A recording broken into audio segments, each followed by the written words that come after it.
Hey, look, we're all human and sometimes we're going to make mistakes. Mine personally cost me $186. But now that I have them in hand, it might actually turn out to be somewhat of a blessing in disguise. And the sneaker I'm talking about are these right here, the Jordan 1 Craft, aka Vibrations of Naija. Let's talk about them. What is going on, YouTube? It's also the Way Your Kicks channel. We are back again, and we have an unexpected unboxing for the channel. But before we get into that, let's go ahead and smash that like button for me, guys. It really helps out the channel a lot.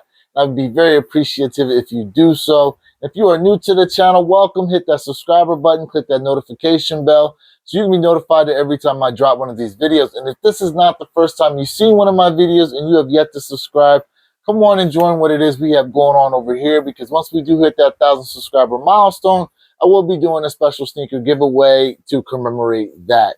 In any case, let's go ahead and hop into these right here, the Jordan 1 Craft Vibrations of Naija. And how this turned out to be a mistake was the fact that I was on StockX actually just kind of checking the price, because on Twitter I saw, like, I think a day or two after release, someone already had them for sale for like $160. And so I just wanted to see what the price was out the door from StockX.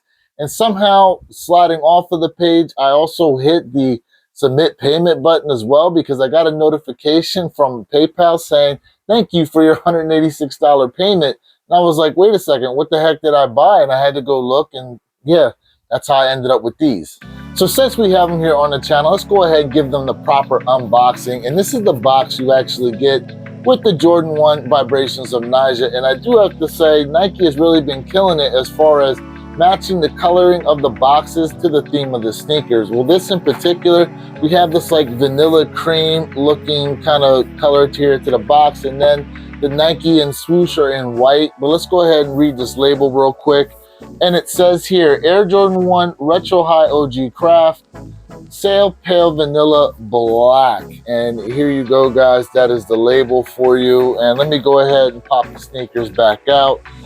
And we have here the Jordan 1 High Craft OG, or otherwise known as the Vibrations of Naija. And I believe I can understand where these are going with that theme when I did my research, but I'll get into that in just a second. Let's go over some of the features of this shoe. And the one thing I do have to say, guys, the reason why I'm saying it might actually be a blessing in disguise is because the leather quality on this sneaker, I have to tell you, is some of the best leather quality we've gotten on a Jordan 1 in a very, very long time. I mean, honestly, taking a look at just the way the leather is cut and put on here, for whatever reason, this reminds me of some of my Union Jordan 1 sneakers as far as the leather quality is concerned. I mean, it's super soft and super tumbled, and I hope it's coming out nicely there in the camera for you guys. But in any case, you have white leather all over, and then you also have on the sock liner, you have that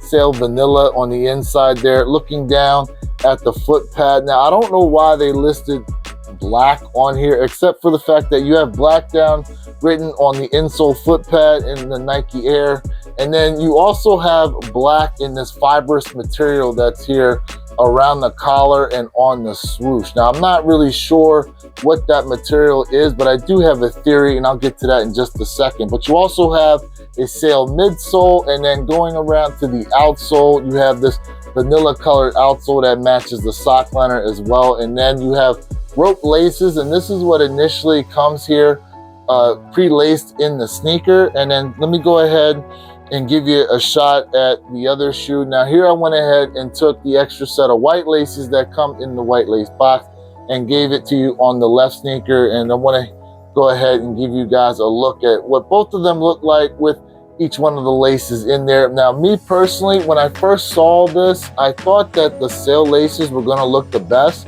But now that I put the white laces in, the white laces actually look the best to me overall. I really like the way it looks in here with these flat white laces. But in any case, this fibrous material, now there is a tradition in Nigerian culture that has a lot to do with brooms, and I think this material here is of that broom material, and I'm going to post a picture right here. Well, it's not just used for cleaning the houses, it's actually part of a worship to a religious deity of the Nigerian people. And let me go ahead and make sure I have the name right before I go say it on camera. So I found this article actually that'll better articulate what it is I'm about to talk about. I'm not going to read you the whole article. I'll put the link in the description so you can go ahead and check it out yourself. The broom is so significant to Yoruba in that it is a searchlight beam to daily activities and future endeavors of the Yoruba and a tool in the act of divination. For instance, in the religious worship of Orisha Abaluwe, who is the spirit of earth and strongly associated with infectious diseases and healing. He cures ailments referred to as the wrath of the supreme God because he punishes people for their transgressions and uses the broom for purification. So there you go. There's what it is I'm kind of referring to as far as why I think this fibrous material on here is representative of the broom. The broom is very important to the people of Nigeria and especially the Yoruba people. Unfortunately, Nike actually never gave us the actual story as to what the whole Vibrations of Naija was supposed to really be.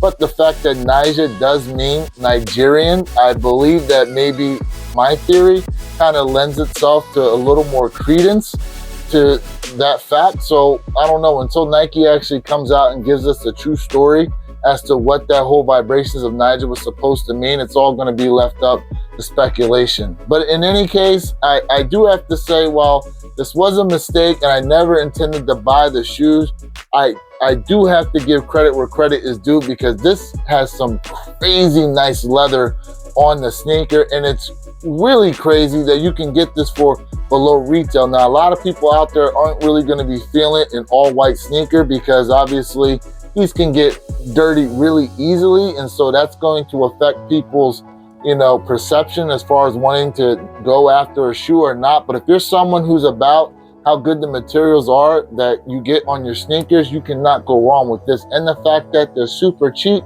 is another plus in whether or not to try to cop. But let me know your thoughts and opinions on the Jordan 1 Vibrations of Naija. Do you like them? Do you dislike them?